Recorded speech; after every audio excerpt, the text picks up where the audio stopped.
Assalamualaikum warahmatullahi wabarakatuh. Selamat datang di channel Muslim Boys, channel seputar dunia apologet debat virtual lintas agama. Channel ini juga bertujuan untuk mencegah pemurtadan. Terima kasih yang sudah berkunjung di channel ini. Jangan lupa untuk like dan subscribe channel Muslim Boys. Seperti biasa, channel Muslim Voice akan menayangkan dialog lintas iman yang pada kesempatan kali ini seorang mu'alafah cerdas yang tentunya ditakuti oleh para oten, di mana oten-oten pada kabur tidak sanggup untuk melayani debat dengannya. Mari kita simak selengkapnya. Selamat menyaksikan. Coba naik kau bang. Itu mau kutanya Roh Kudus itu, coba bang. 3891 Kalingga Judas katanya. Bawa laki-laki dibilang Judas Naik kau bang Erwin. Ini enak. Halo, ini bang Kalingga yang kayak gini enak, dipenuhi Roh Kudus bang. Ini enak. Jadi kita itu kayak, aduh, dia mungkin nanti ngomongnya si raba ayat 17, raba Yohanes raba. Bang kali ya, Bang April sabar kok, santai dulu kok April, santai kok, ngopi dulu kok siap. Santai kok. Aku mau ngapain si Erwin dulu, ada di bawah. Oke, siap. Jadi Indomaret, Alfamaret. Jadi Bang Erwin ini lagi dipenuhi Roh Kudus bang. Woi, berkalian tahu. Jadi kalau Roh Kudus itu mungkin gini dia, si raba Yohanes Yohanes 1 nomor 1 si raba. Coba lah naik kok Bang Erwin, naik lah kau naik dulu kau. Ini kali enggak pendeta loh, enggak keluargai pendeta kau bah. Judes dia kan, memang Judes sekali pun si Kalingga itu. Coba lah naik kau. Cemen kau Bang Erwin. Oke, lanjut Bang April, silakan. Minta maaf. Abang Bang April ini dipenuhi Roh Kudus gak? Ya, dipenuhi. Enggak lah ya. Okay. Si Erwin aja dipenuhi Roh Kudus. Saya tadi ikuti dan itu cerita tentang poligami, ya toh. Menurut saya, ya kalau di dalam Alkitab kami ya di Taurat itu memang dari awal itu Tuhan sudah tidak menciptakan namanya poligami itu. Ya, di Ulangan 17 ayat 17 di sana jelas dikatakan bahwa juga janganlah ia mempunyai banyak istri. Nah, terus sampai kenapa dikatakan tadi ada Daud istrinya, Salomo istrinya, itu kalau menurut itu adalah pilihan mereka sendiri. Dari awal itu Tuhan sudah tidak pernah menginginkan itu namanya poligami. Kalaupun itu terjadi kepada seseorang, itu pilihan mereka sendiri. Jadi makanya ketika Tuhan menciptakan Adam dan Hawa itu hanya berpasangan loh, satu laki-laki, satu perempuan. Kalau tadi pendeta katakan tidak ada dalilnya di dalam Alkitab, ya saya akan buka di Ulangan 17 ayat 17. Juga janganlah ia mempunyai banyak istri supaya hatinya jangan menyimpang.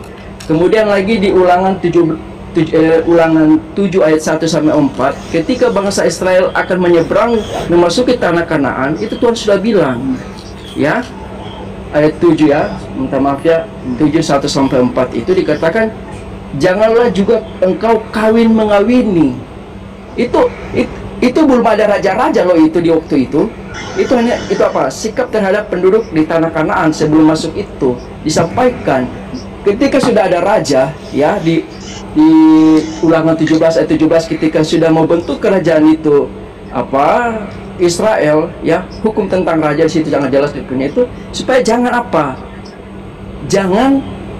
engkau mempunyai banyak istri. Itu sudah disampaikan dari awal. Makanya sekarang kalau toh minta maaf juga, ada juga misalnya dari Kristen itu yang poligami, ya, ada juga yang dari agama. Bang Apel gini dari awal apakah itu diizinkan? Tidak, Tuhan tidak pernah izinkan bang, itu. Gini, bang. Tapi itulah yang dibilang keinginan manusia itu sendiri. Begitu. Apakah Tuhan itu restu? Itu Tuhan tidak pernah restu itu. Tetapi hak memilih dari manusia itu sendiri, ya silakan lakukan. Seperti itu. Terima kasih. Gini bang, ya. Bang Apel ya, petunjuk Tuhan itu membolehkan adanya poligami yang akhirnya dijelaskan nanti oleh nabi yang terakhir ini, khataman nabi. Itu ketika Adam ini ya tidak disebutkan nama wanitanya bang.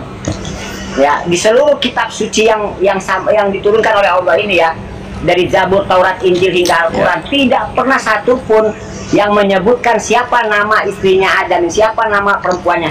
Nah, itu salah satu petunjuknya, Bang. Ya, kalau disebutkan satu nama, ya artinya saklek. Karena tidak pernah disebutkan nama wanitanya siapa, hanya disebutkan pasangan. Artinya di sini potensi bebasnya laki-laki untuk beristri lebih dari satu itu dibolehkan, terbuka pintunya, Bang. Karena tidak disebutkan namanya. Kalau kami di sini dikatakan menciptakan Adam dan Hawa, itu laki-laki dan perempuan, hanya laki-laki dan hanya perempuan, tidak dua laki-laki, tidak dua perempuan atau satu, itu tidak ada di dalam Alkitab. Bang, kata Hawa itu dari mana sih, Bang, sebenarnya, Bang? Tidak pernah disebutkan, yang ada disebutkan pasangannya, Bang. Iya. Kenapa disebutkan pasangannya, Bang? Karena Hawa itu bisa jadi tempat saya namanya laki-laki, bisa jadi tempat Abang namanya perempuan. Jadi Tuhan ini sudah yang maha tahu dia, Bang. Iya, tahu. Makanya Kita sepakat dikatakan Allah itu maha tahu. Sepakat sekali. Tapi menurut kitab Taurat, Kejadian, Keluaran, Imamat, Bilangan, Ulangan itu memang dari awal tidak pernah Tuhan itu namanya mengizinkan itu namanya poligami. Sehingga katakan janganlah. Itu kalaupun itu ada, itu keinginan hati sendiri loh. Mungkin tidak merasa puas hanya memiliki satu pasangan. Saya sepakat dengan Ibu tadi katakan di Perjanjian Baru itu memang tidak, dan juga Tuhan itu tidak suka itu namanya perceraian. Saya sepakat itu. Saya sepakat. Bahkan di Islam Bentar dulu Imrus, bentar dulu. Ya. Jadi tadi bilang keinginan hati, sama seperti kamu sekarang. Keinginan hatimu lah menuhankan Yesus. Ya kalau saya menuhankan Yesus itu, nah, ya itu tunggu dulu, stop dulu, bentar dulu, aku belum selesai. Keinginan hatimu lah menuhankan Yesus. Kalau kamu, bentar dulu, aku belum selesai. Kalau kamu bilang itu adalah keinginan hati dalam berpoligami, itu mereka suka-suka mereka. Keinginan hatimu, suka-sukamu menuhankan Yesus, padahal Yesus bukan Tuhan, itu satu. Nah, kalau kamu, dengar dulu, sebentar dulu, belum selesai saya, sebentar dulu. Kalau kamu mau bilang suka-suka hatimu, maka Yesus yang kau tuhankan suka-suka hatimu, dan kau jangan lupa Yesus yang kau tuhankan keturunan poligami. Jadi kalau itu Yakub ya, kalau tidak berpoligami kau nggak punya Tuhan. Ayo. Maaf ya. Ya, silakan. Kalau kita berbicara dengan Yakub, ya memang itulah saya bilang tadi, itu keinginan. Kalaupun memang itu katakan tadi dari silsilah Yesus itu lahir dari yang poligami itu, ya memang. Tetapi apakah artinya bahwa melalui itu Yesus itu tidak ada harus pilih-pilih ini, oh ini kok suci orangnya? Enggak, karena memang itu sudah dibuatkan dari keturunan itu. Tetapi dasar dari kawin mawin itu Tuhan sebenarnya sudah tidak izin. Kalau itu jawabanmu, itu jawaban ngeles, sama dengan ini ku jawab. Emang kau yang ngatur-ngatur Ayub mau istri berapa? Jangan jawaban ngeles, bro. Itu jawaban ngeles.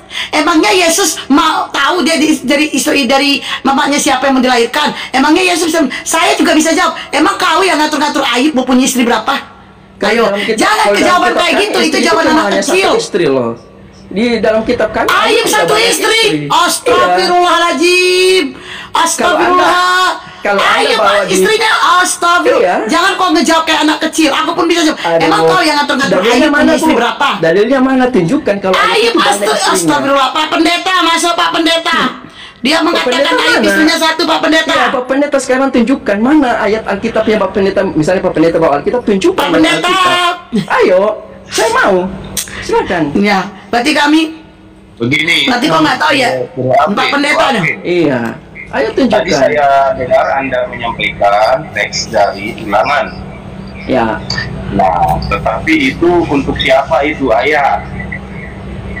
Dan itu untuk pemimpin-pemimpin. Iya, betul sekali, pemimpin itu raja. Ya, jadi pemimpin, ya memang itulah yang dikutip oleh Paulus mengatakan kalau penatua jemaat atau diaken-diaken haruslah suami dari seorang istri. Bagaimana supaya ia jangan kerepotan mengurus jemaat? Kalau mengurus istrinya aja dia nanti repot, nggak ada lagi waktunya mengurus gereja, gitu maksudnya.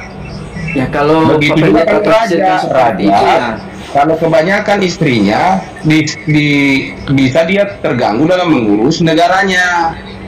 Itu makanya bermulangan yang kau bilang tadi jelas perikopnya tentang raja. Lalu kamu bilang kawin mengawinkan sebelum masuk ke Kanaan. Maksudnya di situ adalah supaya 12 suku Israel ini keturunan mereka jangan kawin dengan bangsa-bangsa lain di sekitar tanah Kanaan. Kawin campur, sampai sekarang Yahudi tidak mau kawin campur. Oke, sekarang begini. Kecuali sudah seperti pendiri Facebook sudah ateis dia, kawinlah dia dengan orang Jepang. Oke, sekarang saya balik bertanya, Pak. Bapak ini pendeta, ya, Bapak pendeta. Kalau memang Bapak bilang hanya kepada pemimpin, apakah Bapak mengizinkan poligami untuk jemaat-jemaat Anda? Itu saya mau tanya. Itu bukan urusan saya, bukan saya yang mengizinkan atau tidak mengizinkan. Itu tidak boleh. Itu tidak boleh, Pak. Tidak boleh. Bukan urusan saya tidak boleh atau tidak mengizinkan. Kita harus melihat tentang data. Tentang data. Kalau diskusi ini data bukan izin. Kita minta maaf, Pak. Kita atau tidak suka. Izin atau tidak izin. Nggak boleh begitu, Bang April. Enggak, dari Bapak punya pemahaman itu seperti itu, ya. Itu Bapak sudah seolah-olah itu menyetujui namanya poligami itu. Bukan persetujuan saya yang perlu. Iya. Iya, tapi kalau Bapak berpikir seperti itu, Bapak bisa kompromi loh dengan hal-hal itu. Kalau persetujuan saya yang kamu minta, saya pengennya dapat istri Sofiana juga dulu.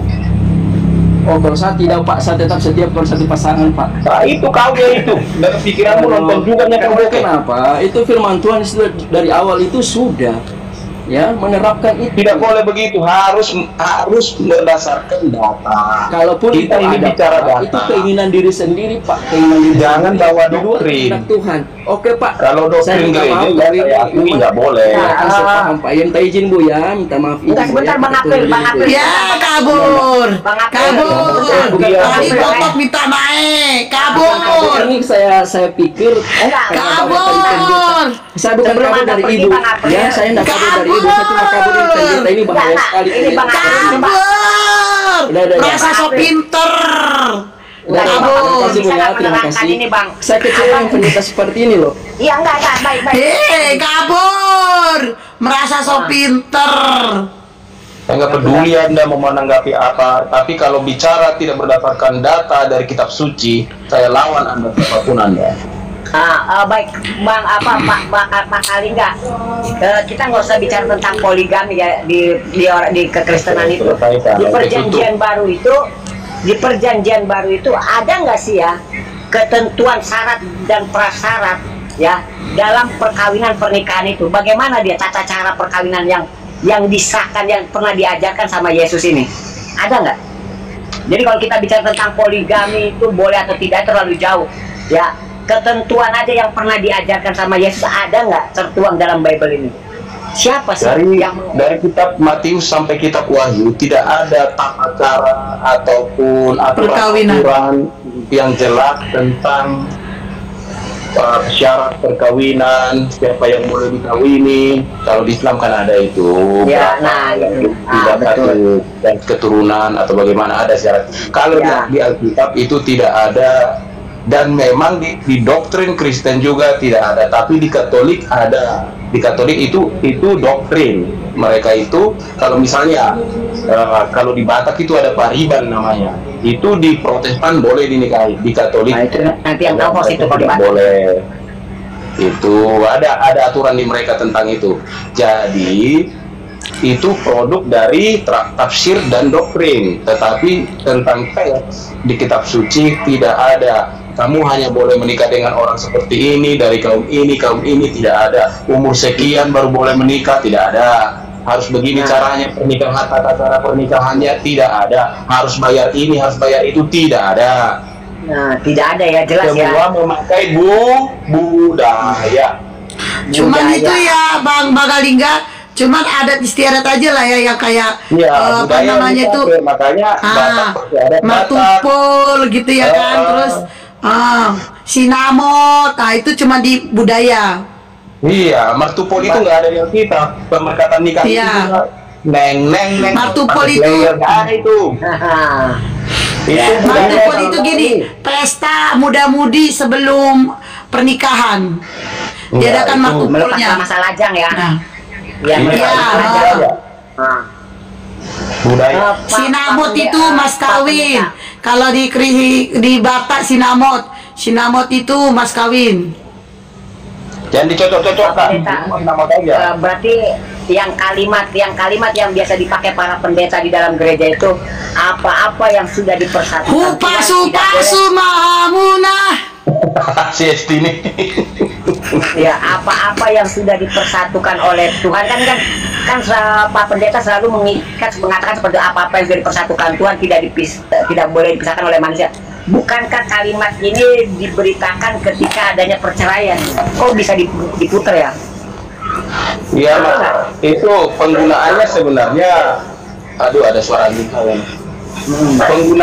Maaf ya, jangan berisik Jack. Maksudnya penggunaannya itu sebenarnya itu kan bagaimana ya, kalimat itu ada di kitab suci bahwa apa yang dipersatukan oleh Tuhan jangan diceraikan oleh manusia. Oke, bukan jangan diceraikan, tidak bisa dipisahkan. Janganlah itu ya di kalimat ya. Janganlah gitu. Kalau di kitab suci janganlah. Lalu janganlah. Kenapa itu dipergunakan saat pemberkatan nikah? Itu gereja lagi yang bikin. Oke, aku tanya dulu nih, siapa dulu nih Pak Pendeta Panggaliga. Oke, Banggar, selamat sore, agama apa? Selamat sore. Si Erik, agama apa? Ini Bang Erik ini. Islam. Gaya kau berdua, naikkan aku, bisa ku bantai orang itu. Aku guru di segala guru. Kau mau disepak kok, Erik? Kosa-kosa jago-jagoan kau taiping kau. Sejago apapun ilmu kau, tetap aku lebih jago. Kuturunkan, paham kau? Berarti kau terlalu kali sama aku Esti ya. Bayangkan kita kau berdua. Ya. Taiping ya. Aku guru di segala guru, pret. Ya, Pak Pendeta kalian enggak silakan. Aku sapa dulu, bentar dulu Imrus. Bentar dulu Imrus. Tadi lah kan kabur dia gara-gara kau. Gak sabar sih Imrus. Jadi kabur dia.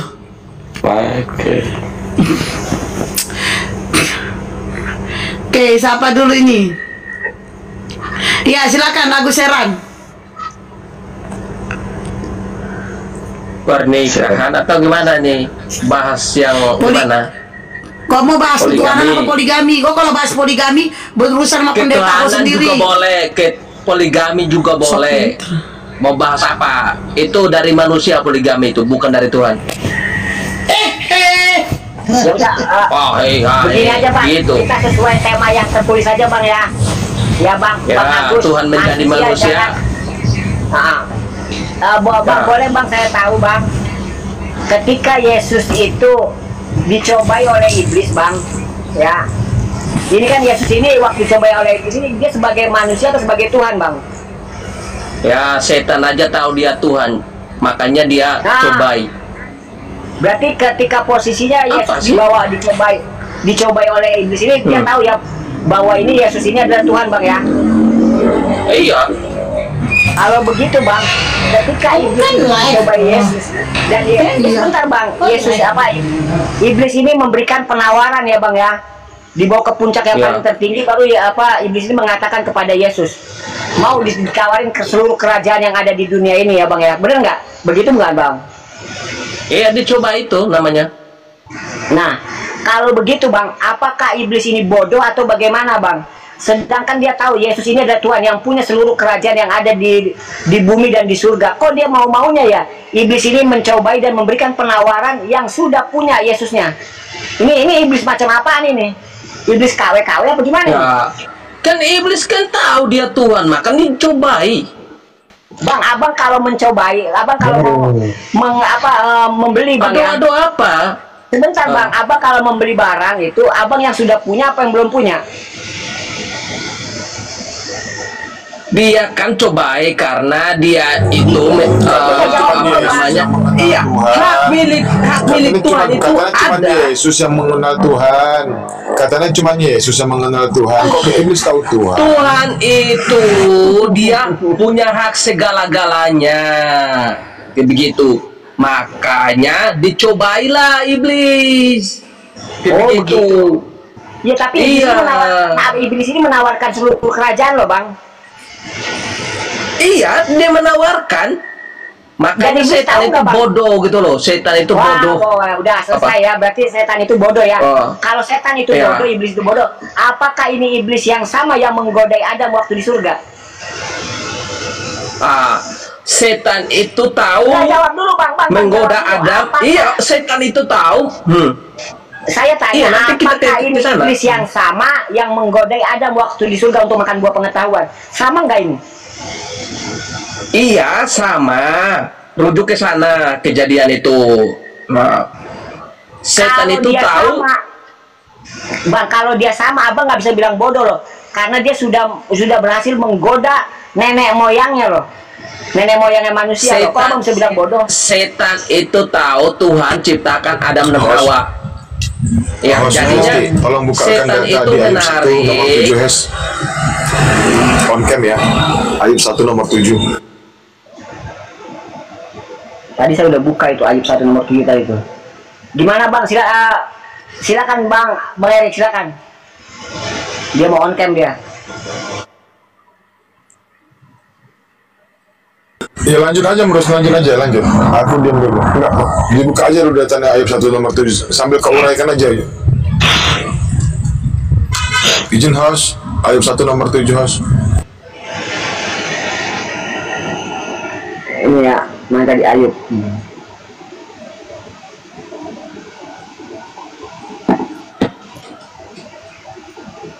Ayub 1 nomor 7 ya. Ini ya. Oh, hostnya mungkin lagi makan kali ya. Ini ya, saya bacakan aja ya. Ayub 1:2. Ya udah, kau yang buka Imrus. Aku kasih sama kau. Pokoknya semangat Imrus. Aku percaya kau bisa melawannya. Semangat Imrus. Iya. Lawan. Oh iya melawan. Nah, saya bacakan aja lah ya. Maka bertanyalah Tuhan kepada iblis, dari mana engkau? Lalu jawab iblis kepada Tuhan, dari perjalanan mengelilingi dan menjelajahi bumi. Silakan Bang Erik. Iya, setan kayak begitu. Perjalanan menjelajahi bumi. Lihat orang yang salah dihajar. Kok akrab kali gitu. Enggak, Tuhan sama iblis kok akrab gitu. Iya, karena diizinkan. Bisa berkuasa setan itu di dunia aja, tapi di surga enggak. Kayak begitu. Makanya kalau keinginan daging penuh, dia akan rampas kamu tuh. Dia menjelajahi bumi. Dia lihat celah, iblis masuk. Kayak gitu iblis itu. Setan itu kayak begitu. Kayak begitu, menjelajahi bumi. Bukan pertanyaan saya, kenapa Tuhan kok bisa akrab kali sama iblis gitu? Kenapa Tuhan kok bisa akrab kali sama iblis sampai menanyakan keberadaannya di mana? Dia karena dia itu lihat dari keinginan daging dari manusia. Bisa dia jatuhkan dirinya dia, bisa ambil dagingnya dia, tapi rohnya itu milik Tuhan. Kayak begitu. Dia ambil dagingnya aja, tapi roh itu milik Tuhan. Kan banyak keinginan daging itu kan, itu dasarnya itu dari iblis, bukan Tuhan. Makanya kalau Tuhan pakai seseorang itu sepenuhnya Tuhan, sepenuhnya manusia. Makanya kalau manusia jatuh itu bukan Bukan bos. Pertanyaan saya, kenapa kok Tuhan kok sedekat ini sama iblis gitu? Sampai-sampai Tuhan menanyakan di mana keberadaan iblis. Diizinkan.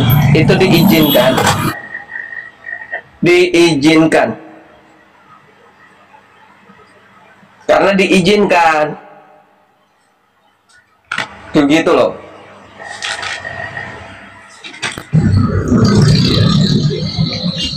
Terus apa lagi? Kalau nggak tahu, nanya, nggak apa-apa. Enggak, ini yang ditanyakan apa kok larinya kemana, yang diizinkan yang mana? Kan diizinkan loh. akrab itu kan berarti diizinkan. Saya kan jawab diizinkan Tuhan. Kan Tuhan pada saat di padang gurun kan dicobai iblis kan. Dia bilang jangan mencobai Tuhan Allahmu. Begitu kan? Makalah ia pergi iblis itu karena nggak ada jawaban. Terus begitu loh. Terus lanjut terus. Oke lah, baiklah. Terus, Baik-baik. Udah.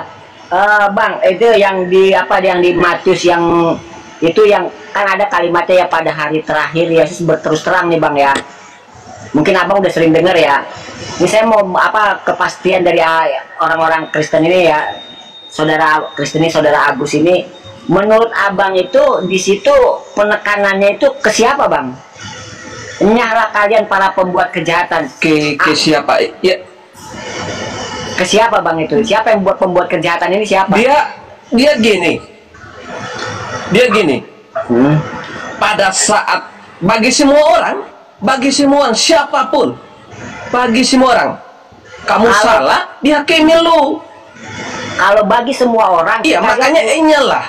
Ya, kalau Abang mengatakan bagi semua orang, sedangkan di atasnya ada runutannya, ya ada klasifikasinya siapa yang disebut nyala kalian para pembuat kejahatan itu ada klasifikasinya, ada rujukannya di atasnya. Dia yang memanggil Yesus Tuhan, bernubuat atas nama Yesus, mengusir setan pakai nama Yesus. Ini kita bawa 3 aja Bang. 3-3-nya ini apakah dipakai untuk semua orang yang ada di dunia ini? Gini, kan Tuhan datang untuk menyelamatkan setiap orang yang percaya kepadanya, melainkan beroleh hidup kekal. Ya kan Tuhan datang untuk menghakimi orang yang hidup dan yang mati. Kayak begitu loh. Kalau kamu orang, kamu orang, saya nggak ke situ Bang. Itu kamu juga.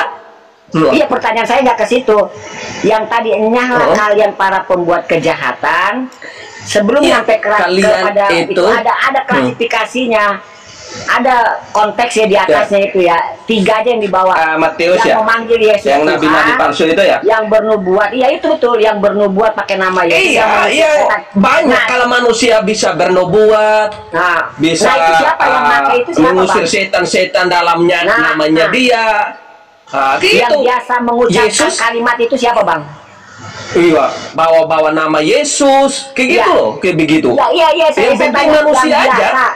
Yang biasa kita dengar, yang biasa kita saksikan, yang mengucapkan kalimat tersebut siapa Bang?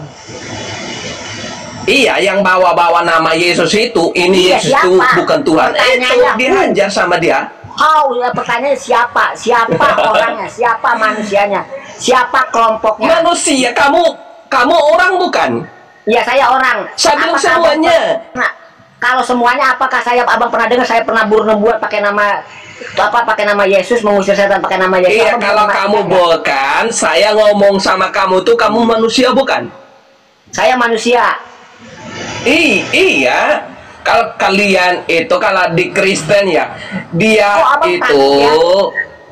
bukan dia itu kasih tahu mengingatkan supaya jangan sesat kayak gitu loh. Pada saat kamu sesat, Bang. Kalau di Kristen itu dirujuk ke Kristen. Kalau kamu bukan orang Kristen, kamu orang juga kan? Nah, ketika saya orang ini tapi tidak kalau kamu masuk di umat Kristen, kamu masuk di umat Kristen, kamu bernubuat salah, dia akan hakimi kamu. Kita nggak pakai kalimat salahnya Bang. Ini yang biasa diucapkan, yang biasa kita dengar ini, itu siapa? Ya, dari 3 kriteria yang saya sebutkan tadi itu, ya memanggil Yesus dengan sebutan Tuhan, bernubuat pakai nama Yesus, mengusir setan dengan nama Yesus, itu siapa orangnya? Siapa pihak mana? Orangnya siapa? Metuduh seorang siapa? Yang orang yang menjalankan perintahnya kalau dia belok. Apa namanya? Jangan begitu Bang. Saya nanya ini ke siapanya? Ke siapanya? Yang bernubuat dalam namanya dia kan, dia kan ada kuasa, ya kan? Jadinya kalau Apa? Jangan abang perluas pertanyaan saya. Kalau begitu saya langsung aja lah. Abang menyebut Yesus Tuhan bukan? Yesus Tuhan? Artinya sama nggak itu yang disebutkan Yesus pada hari terakhir itu? Termasuk abang nggak? Iya, makanya saya bilang saya juga manusia, kamu juga manusia. Kalau kamu mau, saya bilang ke kamu, kalau kamu masuk ke Kristen, kamu bernubuat, kalau bernubuat salah, dihakimi kamu. Kalau kamu bukan orang Islam, makanya firman ini dirujuk ke kamu juga. Bagaimana supaya kamu ngerti, begini Oh, nggak aja. bisa, supaya Pak. kamu Begini ngerti aja. firman ini, gitu loh. Saya keberatan. Saya sekali lagi keberatan kalau abang Agus. Ya menyatakan berapa saya. kamu masalah gimana Oh, nggak sih? bisa, nggak bisa. Iya itu hak Tuhan sama Agus. Kristen sendiri, bukan Agus. kamu apa ya apa Kalau bisa Apa? sambil dibaca datanya. Kalau bisa sambil dibaca iya datanya. datanya ini orang Kristen, datanya ini, makanya kalau Iya. Kristen apa masalahnya Tuhan itu iya, maksudnya kalau bisa urusan dibaca Tuhan sama datanya dia sambil sendiri diurai, dong. sampai diurai, iya sambil kita uraikan ayat per ayat gitu. Enak. Terus kamu nggak pahamnya gimana? Yang nggak pahamnya sebenarnya paham sih sebenarnya. Kami Terus sudah paham akan nanya hal melulu itu kenapa sih?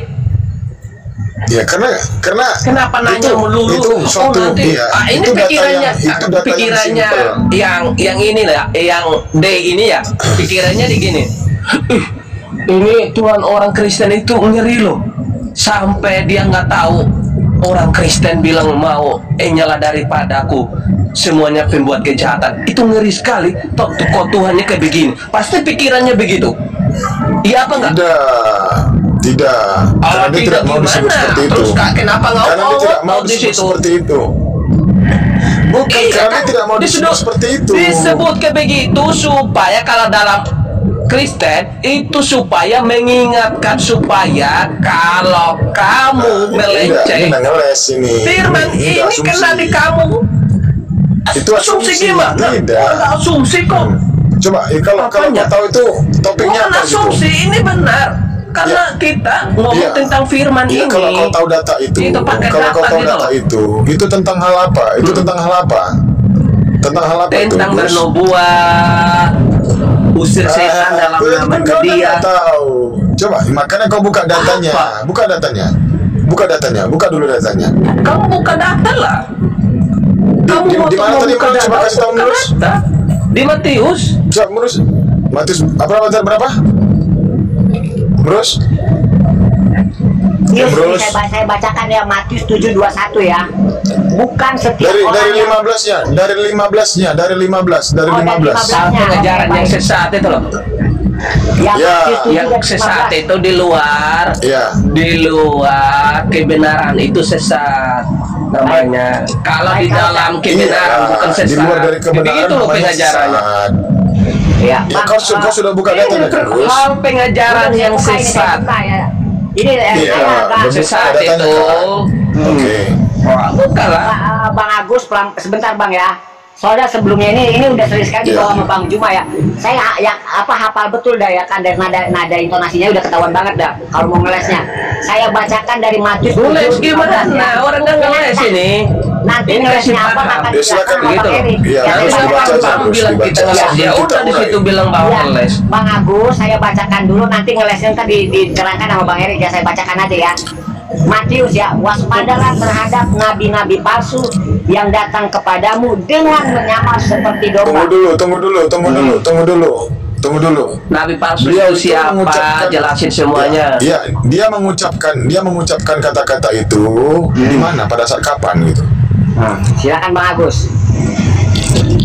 Kepada siapa dia mengatakan hal itu? Ini kan ayatnya itu nggak putus-putus kan? Benar apa enggak? Iya, dia mengatakan hal itu kepada siapa? Ini kepada orang-orang. Iya kan? Iya, Tunggu artinya dulu. orang-orang- Kepada orang Orang-orang yang dekat dengan